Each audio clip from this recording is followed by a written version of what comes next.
ओम येन देवाः पवित्रेणात्मानं पुनते सदा तेन सहस्रधारेण पावमानिः पुनन्तु नः। आज ऋग्वेद के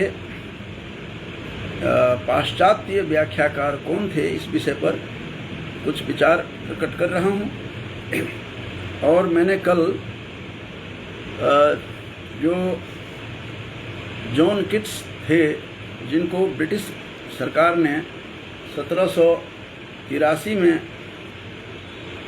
भारत में भेजा था न्यायाधीश बनाकर, उन्होंने 1784 में एक स्थापना करवाई एशियाटिक सोसाइटी कलकत्ता की, जिस संस्था के अंतर्गत बहुत सारे शोध के कार्य हुए। विशेष रूप से ऋग्वेद आदि जितने भी पांडुलिपि थे उस दौर में, उन पांडुलिपियों को वहाँ पर एकत्रित कर उसे प्रकाशन करवाया गया और बहुत सारे महत्वपूर्ण कार्य हुए। क्योंकि एक ऐसी संस्था बन गई जहाँ पाश्चात्य जितने भी व्याख्याकार थे, जितने भी पाश्चात्य विद्वान थे, उन पाश्चात्य विद्वानों ने वेदों का अध्ययन कर उस पर विविध भाषाओं में उन्होंने, अंग्रेजी में और अपनी अपनी जर्मनी भाषाओं में विद्वानों ने इसका अनुवाद किया। और तब जाकर के संसार को पता चला कि हमारे पास कितने महत्वपूर्ण धरोहर और वैदिक साहित्य, विपुल साहित्य हमारे पास है। इस चीज़ का एहसास, इस बात का अनुभव करवाया उन्होंने। और बहुत सारे ग्रंथ लिखे गए ऋग्वेद की व्याख्या के क्षेत्र में, कुछ विद्वानों द्वारा कार्य किया गया। और पाश्चात्य विद्वान सब थे जिन्होंने वहाँ जो एशियाटिक सोसाइटी कलकत्ता की जब स्थापना करवाई विलियम जोन्स ने, तो उसके पश्चात अनेकानेक वहाँ पर कार्य हुए। बहुत सारे कार्य होते हैं वहाँ। उस विषय में मैं थोड़ा बहुत संकेत कर रहा हूँ कि वेदों के ऊपर पाश्चात्य विद्वानों का क्या क्या योगदान रहा है। तो इस प्रसंग में ए लॉन्ग लुइस भी थे। जो ए लॉन्ग लुइस नामक जो फ्रेंच विद्वान थे, वे सर्वप्रथम फ्रेंच भाषा में संपूर्ण ऋग्वेद संहिता का अनुवाद किया, जो 4 खंडों में जिसका प्रकाशन हुआ। ये बहुत ही महत्वपूर्ण ये सूचना है, केवल सूचनात्मक बता रहा हूँ कि एशियाटिक सोसाइटी जब कलकत्ता की जब स्थापना हुई 1784 में, उसके बाद बहुत सारे कार्य हुए, जिसमें से ए लॉन्ग लुइस जो थे वो फ्रेंच विद्वान थे। उन्होंने सर्वप्रथम फ्रेंच भाषा में, जैसा कि मैंने बताया था कि विविध भाषाओं में, अंग्रेजी में, फ्रेंच में, जर्मन भाषा में, जर्मनी की जो जर्मन भाषा है उसमें तरह तरह के शोध कार्य हुए। उस पर व्याख्या लिखी गई अपने अपने भाषाओं में। तो उसी तहत ए लॉन्ग लुइस भी हैं, जिन्होंने सर्वप्रथम फ्रेंच भाषा में संपूर्ण ऋग्वेद संहिता का अनुवाद किया, जो कितना बड़ा महनीय कार्य रहा होगा, जो 4 खंडों में विभाजित है। और 1848 और 51 में इसे प्रकाशित किया गया। यह सायण भाष्य पर आधारित ग्रंथ है।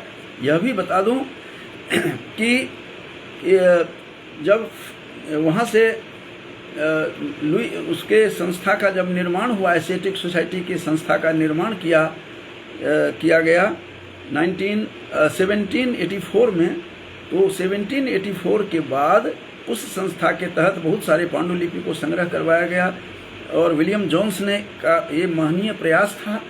और उसके बाद बहुत सारे कार्य हुए, खास करके ऋग्वेद के क्षेत्र में क्या क्या पाश्चात्य विद्वानों का कंट्रीब्यूशन है, वो कंट्रीब्यूशन के बारे में थोड़ा सा विचार दे रहा हूँ कि ए लॉन्ग लुइस जो थे वो फ्रेंच भाषा में सर्वप्रथम और उन्होंने फ्रेंच लैंग्वेज में संपूर्ण ऋग्वेद संहिता का अनुवाद किया, जो इतना बड़ा महनीय कार्य किया, जो 4 खंडों में 4 वॉल्यूम्स में ये डिवाइडेड है और 1848 और 51 में यह प्रकाश रूप में आया, प्रकाशित किया गया, जो बहुत बड़ा कार्य हुआ।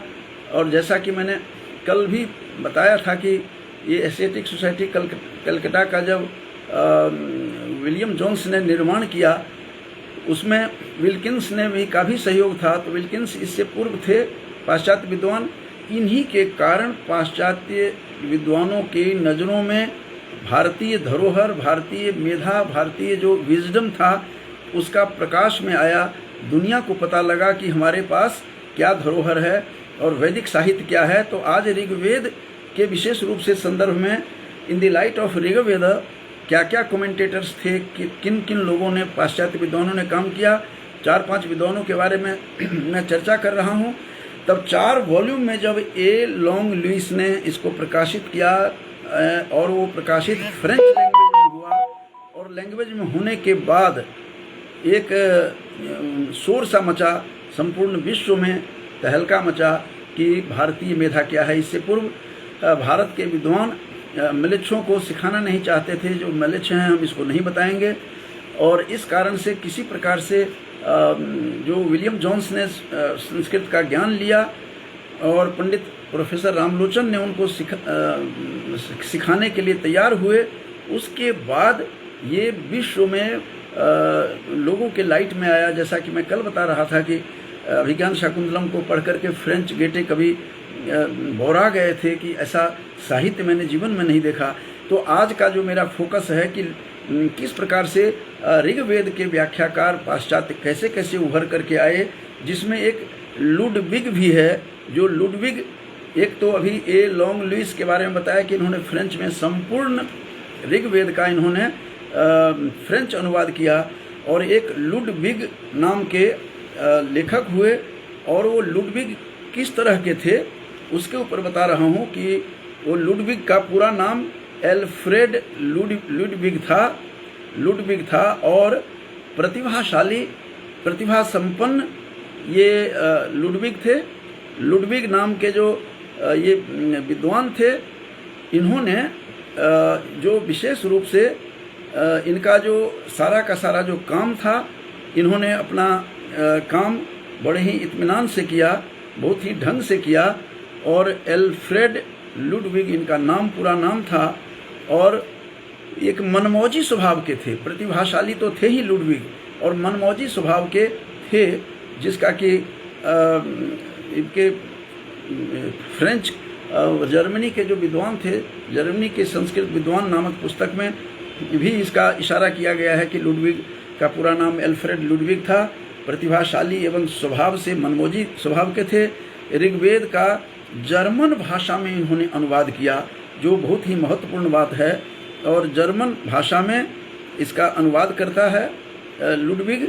और इस ऋग्वेद लुडविग ने 6 खंडों में, 4 खंडों में तो अभी बताया था मैंने कि ए लॉन्ग लुइस ने फ्रेंच में इसका अनुवाद किया था, और लुडविग ने 6 खंडों में ऋग्वेद संहिता का विस्तृत टिप्पणियों के साथ इसका अनुवाद किया, जो 1876-88 में यह प्रकाशन पूर्ण हुआ, और 6 वॉल्यूम्स में ये हमें उपलब्ध है आज भी।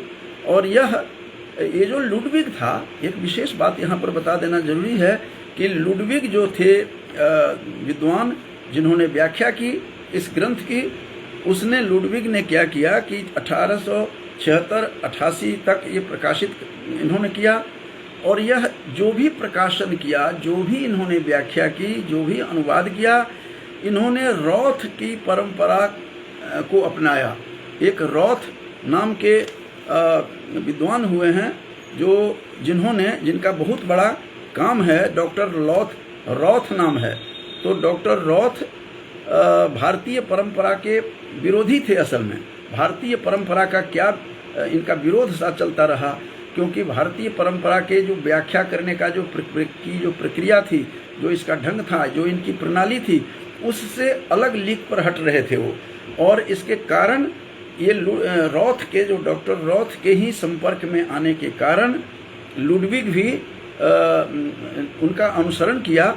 विशेष रूप से रॉथ व्याख्या में, जब वो व्याख्या कर रहे थे डॉक्टर रॉथ, तो व्याख्या में सायण आदि मध्यकालीन ये बताते हैं कि जो सायण आदि जितने भी थे उनके सायण के सिद्धांत, सायण की प्रशंसा तो कर रहा है डॉक्टर रॉथ, और रॉथ ऐसे साजिश बाज थे, इसको कहने में मुझे कोई गुरेज नहीं है कि हमारे भारतीय परंपरा के विरोध में बात कर रहे थे। उनका सबसे बड़ा जो तर्क था, उनका तर्क था डॉक्टर रॉथ का। डॉक्टर रॉथ कहते हैं कि ये 1821 में जर्मनी में इनका जन्म हुआ था। इनका जन्म हुआ 1821 में, ये भी बता देना जरूरी है। और इसका रूडोल्फ फॉन रॉथ इनका पूरा नाम था, डॉक्टर रूडोल्फ फॉन रॉथ इसका नाम था। VON, वॉन को फॉन प्रोनाउंसिएशन होता है जर्मन लैंग्वेज में। तो रूडोल्फ फॉन रॉथ जो थे, डॉक्टर रॉथ के ही नाम से प्रसिद्धि हुई, और इनका जन्म 1821 में जर्मनी में हुआ था।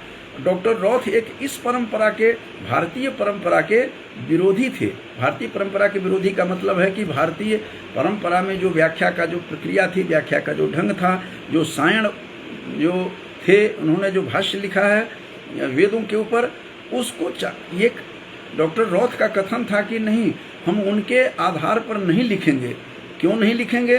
क्योंकि सायण आदि मध्यकालीन भाष्यकारों पर निर्भर रहने के विरोध में थे वो, कि उनके भाषाओं के ऊपर, उनकी प्रक्रिया के ऊपर, इस पर निर्भर नहीं रहना चाहिए हमें। और वो क्या समझा रहे हैं कि वेद मंत्रों के अर्थ करने के लिए रॉथ, सायण आदि, मैं पढ़ करके ही सुना देता हूँ कि मध्यकालीन भाष्यकारों पर अधिक निर्भर रहने के विरुद्ध में थे वो।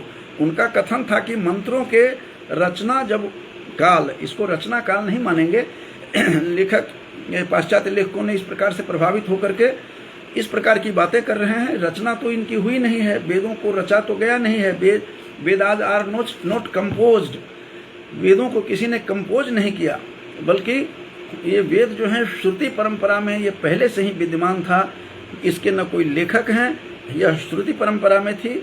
तो इसीलिए इसको ये कहना चाहिए कि वेदों के प्रकाश में आने के पश्चात, रचना नहीं कह करके वेदों के प्रकाश में आने के पश्चात, इनका रॉथ का जो कथन है उस कथन पर मैं जोर दे रहा हूँ। रॉथ कहते हैं कि जब वेदों का प्रकाश में, वेदों के आने के बाद जब सायण भाष्य लिख रहे थे, तो हजारों वर्ष का अंतराल आया सायण के मध्य और वेदों के प्राकट्य जब हुआ, वेदों का जब उद्भव हुआ, वेदों को का जब प्रकाशन में आया, वेद का जब प्रकाश में आया, लाइट में आया, उसके हजारों वर्ष बाद सायण भाष्य लिख रहे हैं। तो रॉथ क्या कह रहे हैं? डॉक्टर रॉथ ये बहुत ही साजिश के तरह इस बात को लिख रहे हैं कि हजारों वर्ष के बाद भाष्य लिखे गए, इसीलिए भाष्यों में दिए गए जो अर्थ मंत्रों के वास्तविक अर्थ में से पर्याप्त दूर रहा, पर्याप्त दूर चले गए थे। क्योंकि हजारों वर्ष जब प्रकाश में आने के बाद वेद के सायण लिख रहा है, तो रॉथ का कथन है कि इतने लंबे अंतराल के बाद जब वेदार्थ हो रहा था, वेदों के अर्थ लिखे जा रहे थे, तो उस समय ये अर्थ करने की कोई सुव्यवस्थित निर्बाध परंपरा भी नहीं रही और बड़ा लंबा रहा और दूर कहीं चली गई है। उसके वेदों के प्रकाश में आने के बाद सायण जब लिख रहे थे, तो इतना अंतराल आया, इतना कालक्रम, कालखंड इतना बदल गया कि उन्होंने इसके अर्थ से वे बहुत दूर चले गए थे। तो इनका यही कथन है कि ये भाष्य प्रकाश में आने के हजारों वर्ष बाद भाष्य लिखे गए, अतः मंत्रार्थ के वास्तविक अर्थ से जो मूल अर्थ था उससे कहीं दूर चले गए, भटक गए। ये रॉथ का कहना है। रॉथ कितना मूर्ख बना रहे हैं लोगों को। यह भी बता दूं कि बार बार रॉथ ये भी कह रहे हैं कि इसके बावजूद भी सायण की जो प्रणाली है, द वे ऑफ इंटरप्रिटेशन है, उनके व्याख्या का करने का जो ढंग है, प्रक्रिया है, प्रणाली है, उसके प्रशंसक अवश्य हैं। अब दो बातें कॉन्ट्रडिक्ट कर रहा है आपस में। विरोधाभास भी है कि मैं आपकी प्रशंसा भी कर रहा हूँ और आपका विरोध भी कर रहा हूँ। ये कह रहे हैं कि हजारों वर्ष बाद सायण का जब भाष्य लिख रहे थे सायण, तो वेद को प्रकाश में आए हुए हजारों वर्ष बीत गए।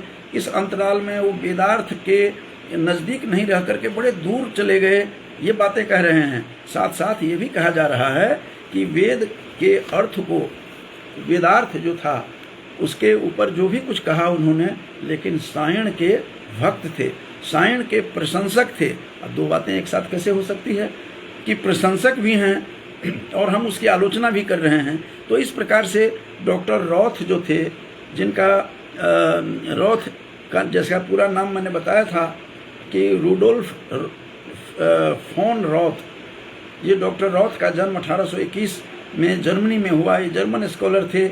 वेद के व्याख्या में सायण के बारे में इनका यही कमेंट है कि बहुत दिनों के बाद लिखा तो ये दूर परंपरा से दूर चले गए। कहते हैं 1852 में उसने निरुक्त का संपादन भी किया। अब आश्चर्य देखिए, ये आपस में कंट्रोडिक्ट कर रहा है। रॉथ कह रहे हैं साइमल्टेनियसली दो बातें कर रहे हैं। एक तो कह रहे हैं कि जब सायण का लिखने पर बैठे थे उससे बहुत दूर चले गए थे उसके वास्तविक अर्थ से वेद के, इसीलिए उनको कहीं ना कहीं गड़बड़ किया है उन्होंने। लेकिन साथ में कह रहे हैं कि उनके वे प्रशंसक भी थे। और एक और था कि रॉथ यास्क के मंत्रार्थ प्रणाली का प्रशंसक भी, घोर प्रशंसक था ये। और 1852 में उसने निरुक्त का संपादित संस्करण भी निकाला और इसी वर्ष उसने बोधलिंग के साथ सेंट पीटर्सबर्ग की इंपीरियल लाइब्रेरी के तत्वावधान में बृहत संस्कृत कोश का भी संपादन आरंभ किया था। बहुत सारे काम किए रॉथ, इसीलिए वो ज़्यादा प्रभावित रहा, लोगों को प्रभावित करना चाहता था। जैसे लुडविग के बारे में बताया कि लुडविग भी इससे प्रभावित रहे बिना नहीं रह पाया था। और 1855 से 1875 तक इसके 7 खंड में छपे थे कोश के वैदिक खंड का लेखन स्वयं रॉथ ने किया था, जबकि अमेरिकन विद्वानों में हिटनी और तथा अन्यों ने अन्य खंडों के लेखन के मुख्य संपादकों की भी सहायता की थी। वैदिक कोश के निर्माण में इसका कार्य अग्रणी था। काम तो बहुत किया इसने, लेकिन दो बातें कंट्रडिक्ट करता हुआ इनकी दिखाई दे रही है। एक तरफ तो ये कह रहे हैं कि ये सायण ने जब भाष्य लिखा तो हजारों वर्ष वेद के प्रकाश में आने के बाद लिखा, क्या लिखा होगा, अर्थ के वास्तविक अर्थ से बहुत दूर चला गया। लेकिन उसकी प्रणाली से उनकी जो इंटरप्रिटेशंस, उनके जो व्याख्या करने का जो ढंग है, यास्क का जो निर्वचन है, उस निर्वचन से और जितने भी डिराइव्ड किया है उन्होंने, वो उसके तो प्रशंसक हैं। लेकिन कहते हैं कि ये उनके जो भावना है उसके वो विरोध कर रहे थे, उनके अर्थ को विरोध कर रहे थे कि उनके लिखने की प्रणाली तो ठीक थी, लेकिन कोसों दूर चला गया था। वेद के प्रकाश में आने के बाद इसकी व्याख्या की गई तो दो रंग की बातें कही गई है। इसीलिए रॉथ के बारे में कहा जाता है, जो डॉक्टर रॉथ थे वे इस प्रकार की विचारधारा रखते थे और रॉथ द्वारा प्रवर्तित तुलनात्मक भाषा विज्ञान द्वारा वेद की व्याख्या का विरोधी था। वो कहते थे कि भाषा विज्ञान द्वारा वेद की व्याख्या का विरोधी था। यह सायण की परंपरा का पक्षधर था। वह सायण की परंपरा का पक्षधर था। कहते सायण की परंपरा के पक्षधर भी थे और विरोध भी कर रहे थे। दो रंग की बातें रॉथ करते हुए दिखाई देते हैं। जो जर्मन के दार्शनिक थे, लुडविग उससे प्रभावित था, तो लुडविग ने भी 6 खंडों में ऋग्वेद संहिता का विस्तृत टिप्पणियों के साथ अनुवाद किया था, जो मैंने बताया था कि 1876-88 में प्रकाशित किया। और यह रॉथ की परंपरा का अनुयायी और भारतीय परंपरा का विरोधी था। मुझे इस पर आपत्ति है। मेरा रेगरेशन इस बात से है कि एक तरफ प्रशंसक भी हैं और रॉथ और इसका विरोध भी कर रहे हैं। वेद की व्याख्या करने के प्रसंग में रॉथ से कितना प्रभावित था। और उसके बाद तीसरे विद्वान जो थे ग्रासमान थे। ग्रासमान ने जर्मन भाषा में ऋग्वेद का पद्यानुवाद भी किया। आप कल्पना कर सकते हैं कि कितना काम हुआ। विशेष रूप से एशियाटिक सोसाइटी की जब स्थापना हुई 1784 में जब किया, विलियम जोन्स ने करवाया। उसके बाद बहुत सारे कार्य हुए, जिसमें ग्रासमान नाम के एक विद्वान थे जर्मन के, तो ग्रासमान ने जर्मन भाषा में ऋग्वेद का पद्यानुवाद किया। ये पोएट्री फॉर्म में इसने अनुवाद किया, उसका पद्यात्मक अनुवाद किया, और जो 2 खंडों में विभाजित है, जो 1876-77 में इसका प्रकाशन हुआ। और इसका प्रकाशन हुआ। और ग्रासमान रॉथ का शिष्य था। मुझे आपत्ति कुछ भी नहीं है कि रॉथ का शिष्य था या नहीं था, लेकिन इतना जरूर है कि जब भी ये बातें करते हैं तो कहा जाता है कि डॉक्टर रॉथ जो था उसका यह शिष्य था ग्रासमान।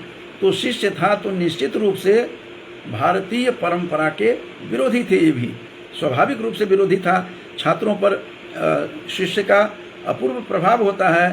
तो रूडोल्फ फॉन रॉथ जो था, जो जर्मनी विद्वान था, जो रॉथ भारतीय परंपरा के विरोधी थे, और उसी का यह शिष्य था। ग्रासमान शिष्य था, इसीलिए उसने भारतीय वेद व्याख्या पद्धति को स्वीकार नहीं करते हुए तुलनात्मक भाषा विज्ञान को अपने अनुवाद का आधार बनाया। हमारे सायण ने जो व्याख्या की उससे अलग लेख पर हट करके भाषा विज्ञान का जो के आधार पर इन्होंने इसका अनुवाद किया है। अनुवाद किया तुलनात्मक भाषा विज्ञान के आधार पर। ये कंपैरेटिवली फिलोलॉजी का स्टडी करते हुए इन्होंने इस प्रकार की बात कही है।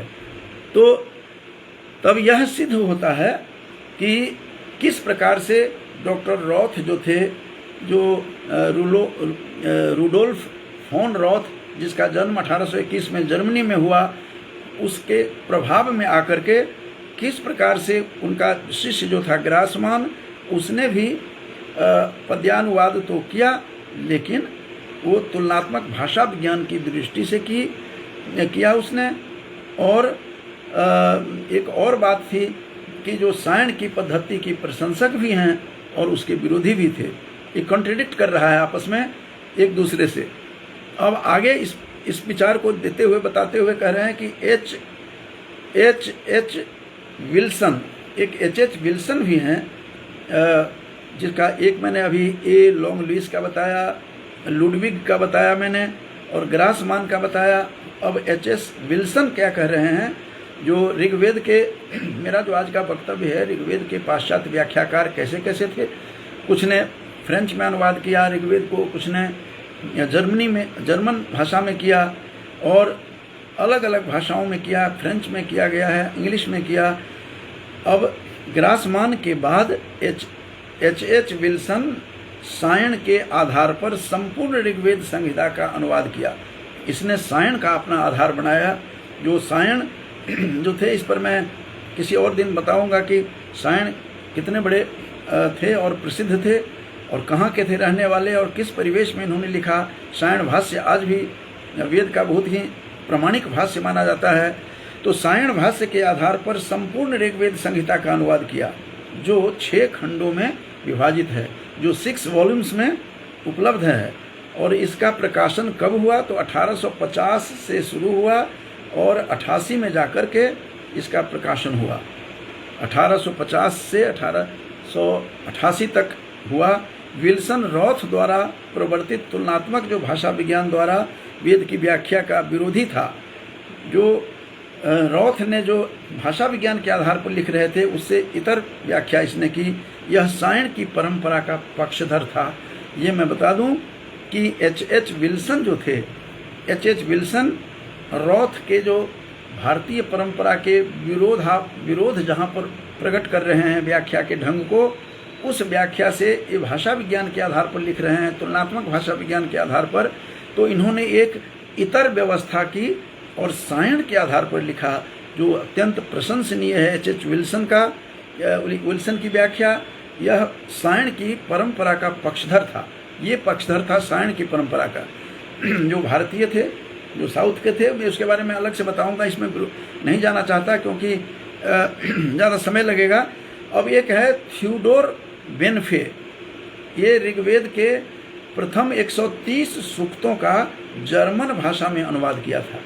मैंने बताया है कि मेरा आज का वक्तव्य ही यही है कि ऋग्वेद के पाश्चात्य जो वेस्टर्न इंटरप्रेट करने वाले जो थे, व्याख्या करने वाले, वो क्या लिख रहे हैं, कैसे लिख रहे हैं। अब मैं थ्यूरोड बेनफे के बारे में कह रहा हूँ कि इनके ऋग्वेद के प्रथम 130 सूक्तों का जर्मन भाषा में अनुवाद किया था। मैंने आपको यह बता दूं कि ऋग्वेद जो है वह मंडलों में विभाजित है और हर मंडल के अलग अलग सूक्त हैं, फिर सूक्तों में विभाजित है। यह ऋग्वेद का ग्रंथ जो विश्व का सर्वप्रथम ग्रंथ माना जाता है, जिसको अब नासा ने भी स्टैंप लगा दिया कि यह विश्व की this is the first book of world's library. ये विश्व के पुस्तकालयों की सर्वप्रथम पोथी के रूप में, पुस्तक के रूप में, ग्रंथ के रूप में अब इस पर सभी ने मान लिया है। और ऋग्वेद के 130 सूक्तों का जर्मन भाषा में अनुवाद किया बेनफे ने, थ्यूडोर बेनफे ने इसका अनुवाद किया। और इसमें रॉथ की तरह भारतीय वेद व्याख्या पद्धति की आलोचना की है। ये आलोचक रहे हैं और तुलनात्मक भाषा विज्ञान की वेद व्याख्या के लिए आवश्यक माना इसने। तो थ्यूडोर बेनफे ने भी, जो डॉक्टर रॉथ है, जो रूडोल्फ फोन रथ जो जर्मनी विद्वान था, उसी के तरह इसने भी उसके विरोध में ही लिखा। और यास्क के विरोध में, यास्क की परंपरा के विरोध में, यास्क की जो पद्धति है उसकी प्रशंसक तो था, लेकिन वो पद्धति अपने बदल दी और भारत का विरोध किया। यास्क का विरोध का मतलब है भारत का ही विरोध कर रहा था। तो इस प्रकार से अब इसके बाद बेनफे के बाद में R.T.H. ग्रिफिथ एक स्कॉलर हैं जिनके बारे में बता रहा हूँ मैं। ये इंग्लैंड के है। विल्सन के बाद संपूर्ण ऋग्वेद का अंग्रेजी में अनुवाद करने वाले इंग्लैंड के विद्वानों में R.T.H. ग्रिफिथ प्रमुख हैं और अंतिम यही थे। इन्होंने इंग्लिश में व्याख्या की है। अपनी जो व्याख्या की है वो व्याख्या इन्होंने इंग्लिश में की है। इससे पहले आपने देखा फ्रेंच में हुआ है, जर्मनी में हुआ है और पद्यानुवाद भी हुआ है ऋग्वेद का। और यहाँ R.T.H. ग्रिफिथ जो थे, ये अंग्रेजी में इन्होंने अनुवाद किया और इंग्लैंड के विद्वानों में R.T.H. ग्रिफिथ प्रमुख और अंतिम थे विद्वान। यह सन 1861 से लेकर 1878 तक काशी गवर्नमेंट संस्कृत कॉलेज वाराणसी के प्रधानाचार्य के पद पर भी थे। वहीं पर रहकर इन्होंने चारों वेदों का पद्यमय अनुवाद किया। ये कमाल देखिए, ये पद्यमय अनुवाद किया है, ये भी प्रशंसनीय है। और यह भी, जैसा कि मैंने बताया था कि संस्कृत कॉलेज जो गवर्नमेंट संस्कृत कॉलेज काशी में रहा है, जो बहुत ही प्रतिष्ठित रहा है, तो वाराणसी का प्रधानाचार्य वहाँ पर थे उस कॉलेज के। वहीं पर रह कर के इन्होंने चारों वेदों का पद्यानुवाद किया। और ग्रिफिथ भारत में रहकर के ही सारा काम किया है इन्होंने। इसका ऋग्वेद का अनुवाद 1889 में और 89 से लेकर 92 में 4 भागों में प्रकाशित हुआ। ग्रिफिथ विल्सन का शिष्य था। ये देखिए, परंपरा जो है एक दूसरे के शिष्य परंपरा में थे और विल्सन के शिष्य थे।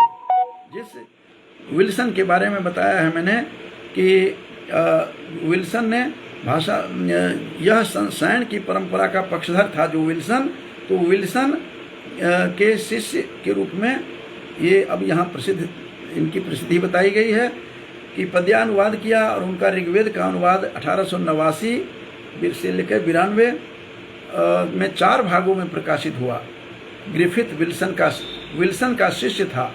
विल्सन स्वयं पक्षधर थे भारतीय परंपरा के और विशेष रूप से सायण की पद्धति के वे प्रशंसक थे और अनुयायी थे।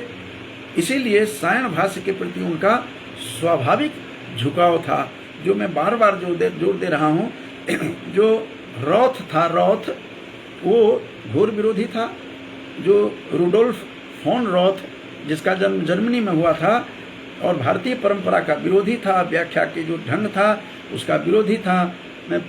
और वो क्या कहता था कि सायण ने जब भाष्य लिखा तो हजारों वर्ष प्रकाश में आने के बाद वेदों का लिखा, और उस समय वास्तविक अर्थ के नज़दीक वह नहीं था, कोसों दूर चला गया। इस प्रकार से उसने विरोध करते हुए कहा था। और सायण भाष्य के प्रति उनका झुकाव स्वाभाविक था, क्योंकि वो जिनके शिष्य थे विल्सन भी भारतीय परंपरा के पोषक थे, समर्थक थे, अनुयायी थे।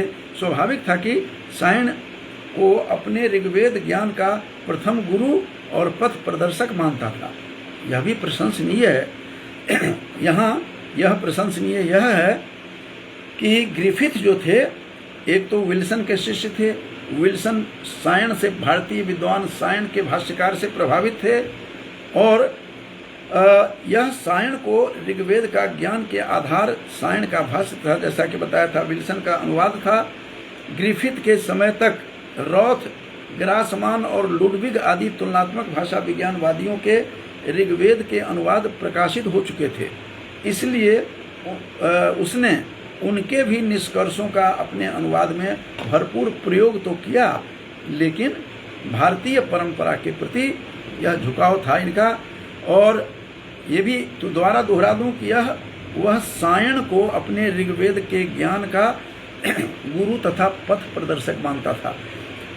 सायण जो थे भारतीय विद्वान, जिन्होंने सायण का भाष्य, बड़ा प्रामाणिक भाष्य है वेद के ऊपर, और सायण भाष्य के प्रति उनका झुकाव तो था ही, अपना गुरु भी मानते थे। किसी भी एक अक्षर भी ज्ञान लेते हैं, उसको गुरु मानने की जो भारतीय परंपरा है, वह संपूर्ण विश्व में वही परंपरा पसरी हुई है।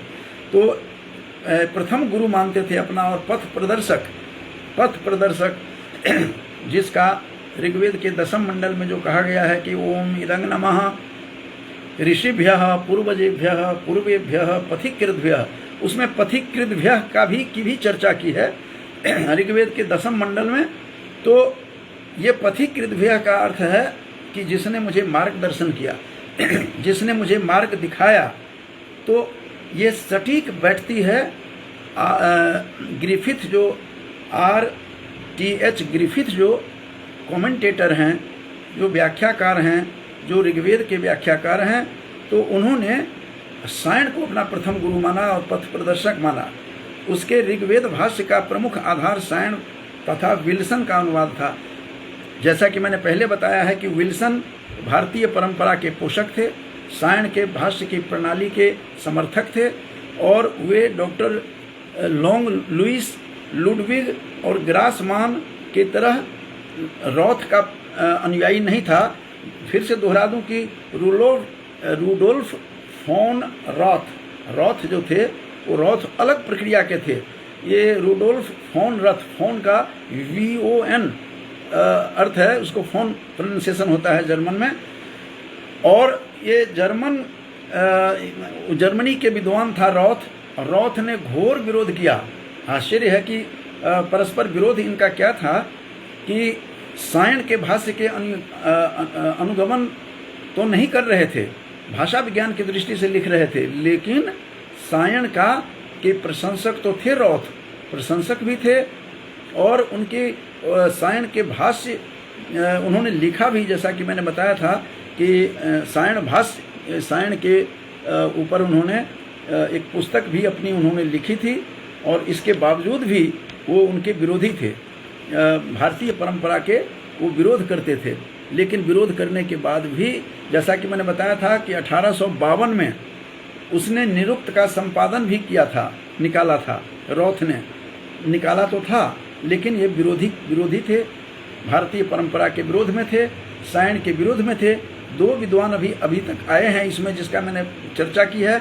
एक विल्सन भी पूरे का पूरा विल्सन ने समर्थन किया, और ग्रिफिथ, विल्सन के विद्यार्थी ग्रिफिथ थे, और ग्रिफिथ बनारस के गवर्नमेंट संस्कृत महाविद्यालय के प्रिंसिपल भी रहे बड़े लंबे समय तक, और 4 भागों में उन्होंने ग्रंथ प्रकाशित किया।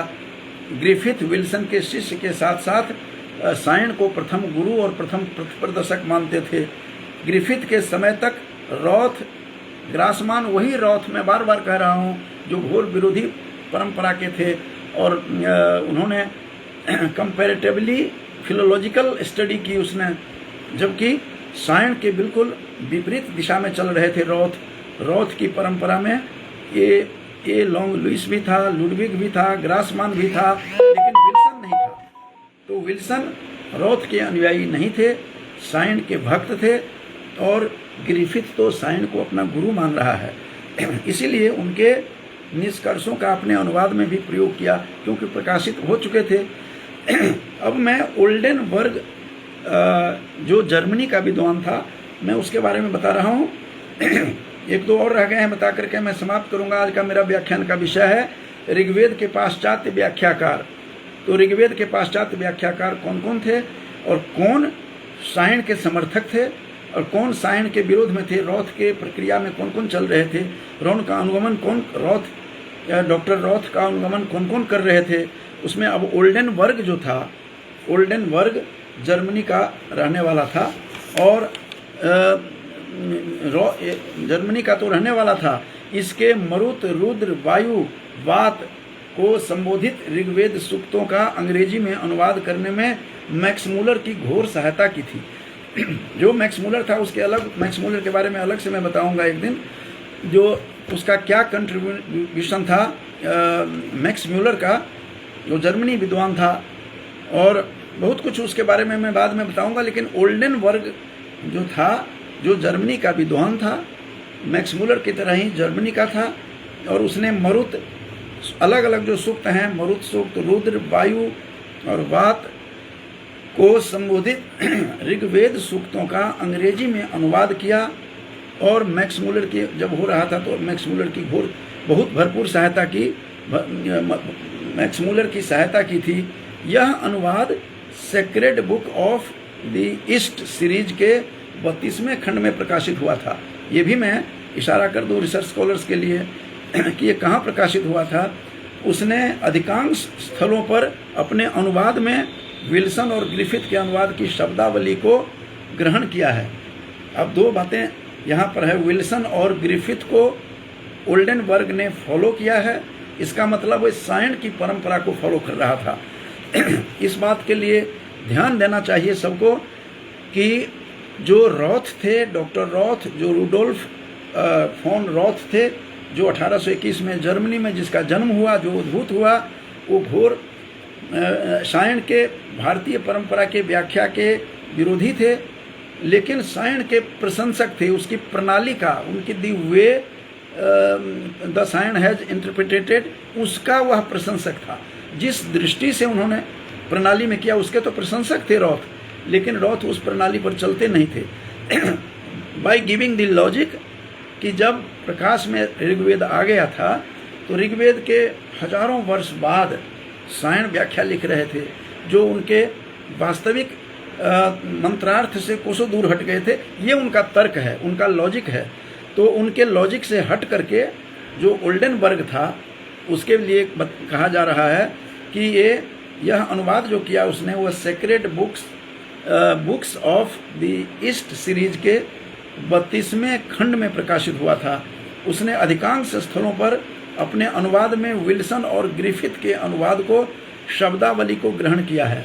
मतलब यह हुआ कि ग्रिफिथ और विल्सन ये गुरु शिष्य थे। विल्सन के शिष्य ग्रिफिथ थे।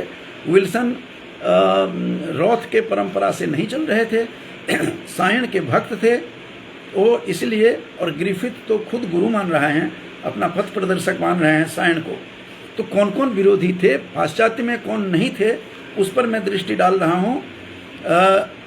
उसने ऋग्वेद के गवेषणापूर्ण भाष्य जर्मन में लिखा था, बड़े ही शोधपरक है, और साइंटिफिकली उन्होंने इसकी व्याख्या की है, और विशेष रूप से रिसर्च पॉइंट ऑफ व्यू से यह पुस्तक जो है अवश्य द्रष्टव्य है, दर्शनीय है। जो ऋग्वेद नोटेन के नाम से 2 भागों में क्रमशः 1909 तथा 1992 में बर्लिन से यह प्रकाशित हुआ था। और इस भाष्य में इसको डॉक्टर वी चौबे, जो ब्रिज बिहारी चौबे थे, जो गुरुकल्प थे हमारे, जो पंजाब विश्वविद्यालय होशियारपुर के प्रोफेसर थे, जिनकी पुस्तक बहुत ही प्रसिद्ध पुस्तक है। एक तो ऋक् सूक्त मणिमाला नाम से भी है। उन्होंने मुझे स्वयं मैं उनके संपर्क में काफ़ी था, वो नहीं है। न्यू वैदिक सिलेक्शन उन्होंने छात्र जीवन में लिखा था, उनका भी स्मरण कर लेना जरूरी है। और गुरुकल्प थे हमारे वो आते रहते थे जब यहाँ तो कुरुक्षेत्र विश्वविद्यालय में, तो या मैं जब जाता था तो स्पेशल कई बार तो मुझसे मिलने आ जाया करते थे। तो ऐसे पुराने विद्वान कितने स्नेहिल होते थे, ज्ञान होने के बावजूद भी हस्तामलकवत उनको वेदों का सब कुछ स्मरण था, बहुत सारा काम किया, लेकिन बहुत जल्दी चले गए इस संसार से। उन्हें भी मैं नमन करता हूँ, उन्होंने बहुत कुछ लिखा है। और तो जो मैं फिर से बता दूं कि ये जो ओल्डेनबर्ग है, वो ओल्डेनबर्ग इन्होंने क्या, जर्मनी के विद्वान हैं, उन्होंने बर्लिन से ये प्रकाशित जो हुआ है इनका ग्रंथ ऋग्वेद नोटेन के नाम से, ऋग्वेद नोटेन के नाम से प्रकाशित है। इस भाष्य में प्रत्येक सूक्त पर छंदात्मक, व्याकरणात्मक, स्वरात्मक, देवतात्मक, व्याख्यात्मक आदि जितनी व्याख्याएं विशेषताएं हो सकती हैं सबका उल्लेख किया है। इसलिए मैं बार बार कह रहा हूँ कि यह साइंटिफिकली लिखा है, ये रिसर्च पॉइंट ऑफ व्यू से लिखा है। रिसर्चर्स के लिए, गवेषकों के लिए ये बुक जो है बहुत, यह पुस्तक अवश्य द्रष्टव्य है।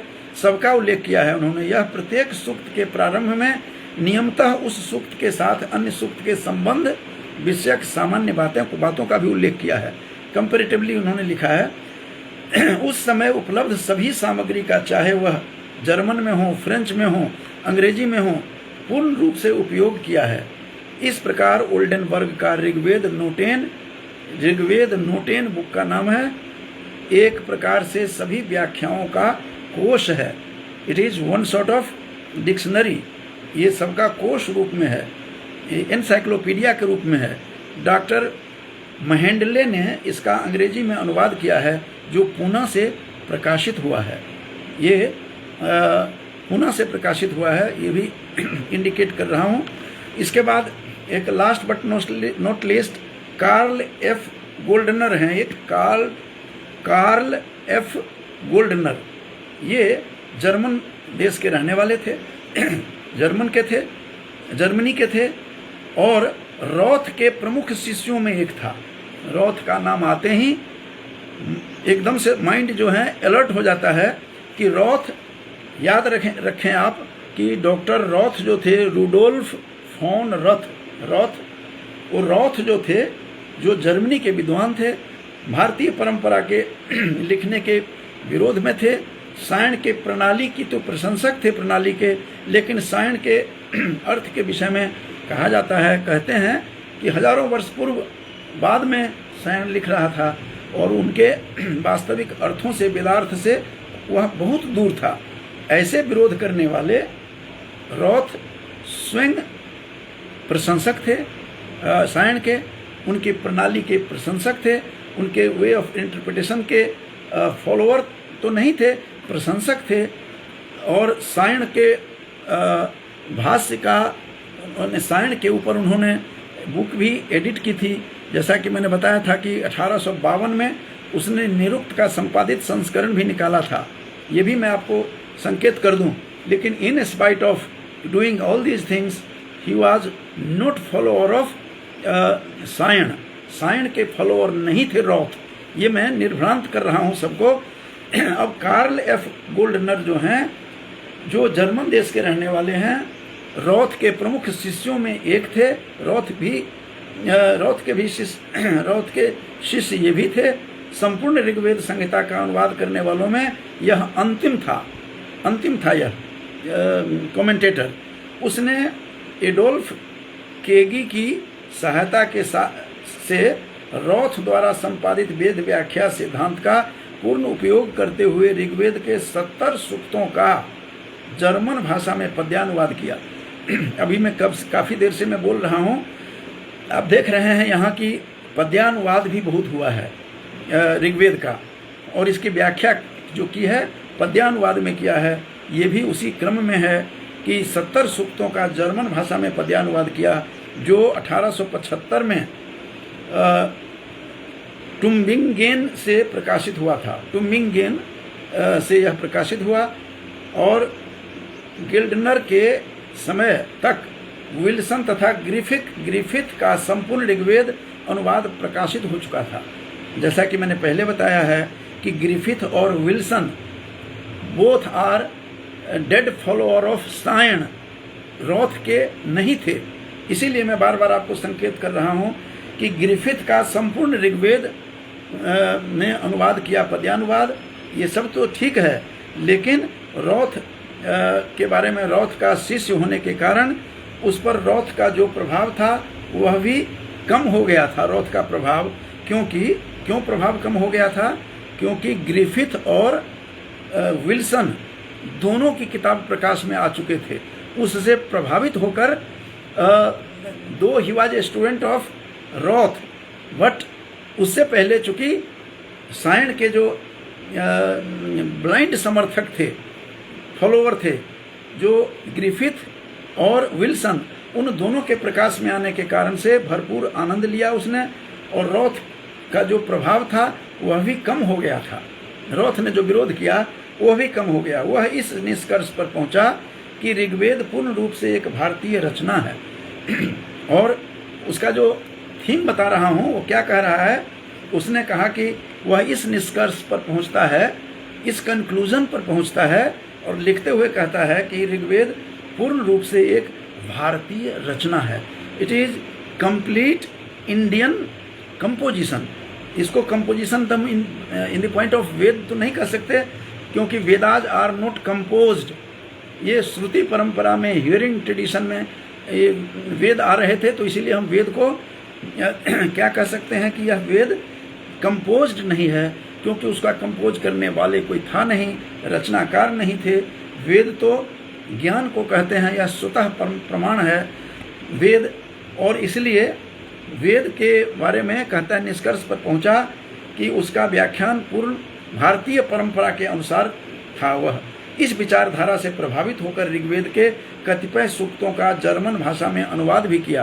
बाद में उसने संपूर्ण ऋग्वेद का अनुवाद किया, जो उसकी मृत्यु के बाद हार्वर्ड ओरिएंटल सीरीज खंड 33-35 में प्रकाशित हुआ। तो आज का जो मेरा व्याख्यान था कि ऋग्वेद के पाश्चात्य व्याख्याकार कौन कौन थे, जिन व्याख्याकारों में एक बार रिवाइज करके मैं इसको ख़त्म करूँगा।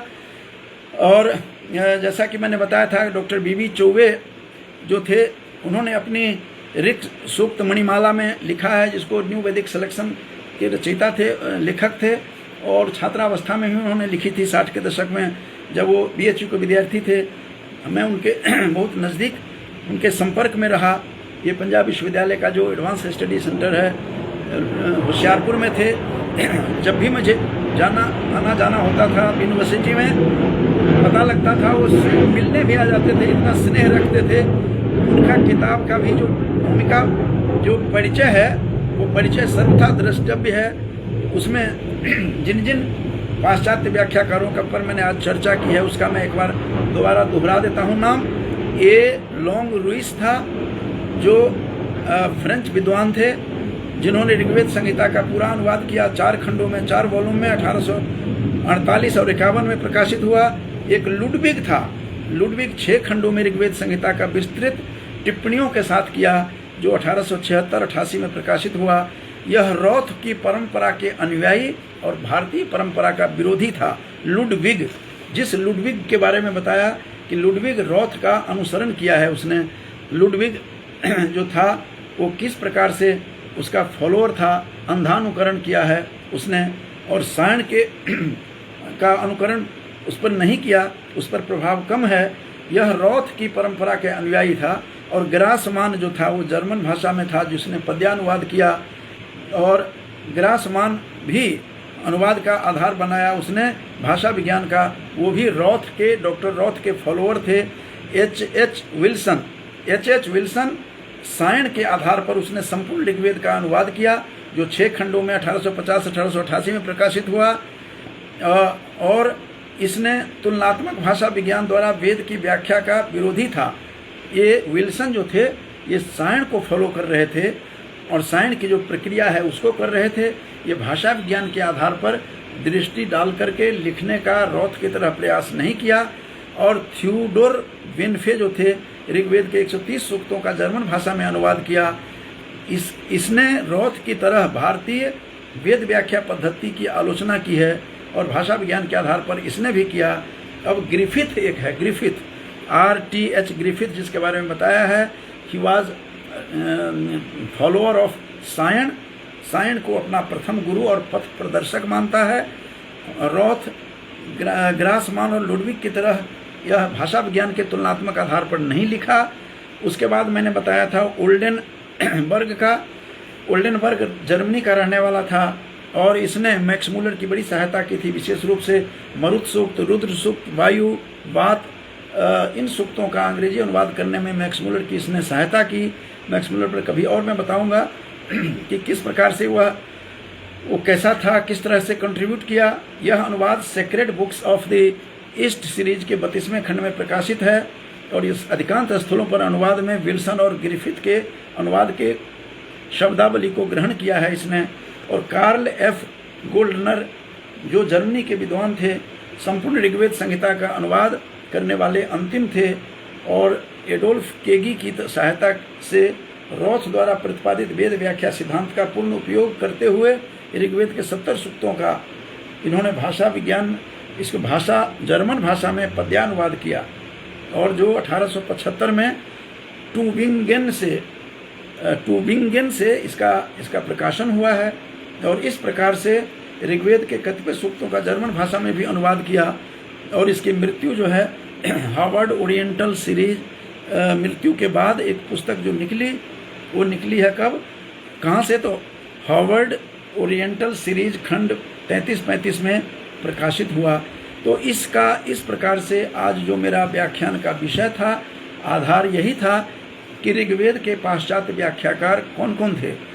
और ऋग्वेद के पाश्चात्य व्याख्याकार, ये भी मैं निर्भ्रांत कर दूं आप लोगों को कि विल्किंस और जो जॉन्स थे, विलियम जॉन्स, इनसे पूर्व अंग्रेजी भारतीय साहित्य के विषय में, संस्कृत के साहित्य के विषय में, वैदिक साहित्य के विषय में पाश्चात्यों को कुछ पता नहीं था। 1738 में जब इन्होंने स्थापना किया है, 1700 ये किस प्रकार से आते हैं 1733 में और 1783 में भारत में आते हैं और 1784 में विल्सन ने स्थापना की थी एक एशियाटिक सोसाइटी कलकत्ता में। उसके बाद बहुत सारे पांडुलिपियों का संस्करण हुआ, बहुत सारे काम हुए और क्या क्या काम हुए उनके बारे में मैंने कुछ बताया है। बाद में फिर मैं भारतीय हमारे कितने परंपरा में कितने लोग थे, क्या क्या किया उन लोगों ने, माधव भट्ट थे, वेंकट माधव थे, उसके बाद उद्गीत थे, स्कंद स्वामी थे, सायण थे, इन लोगों ने क्या किया इसके मैं अलग व्याख्यान में बताऊंगा। आज चूंकि इस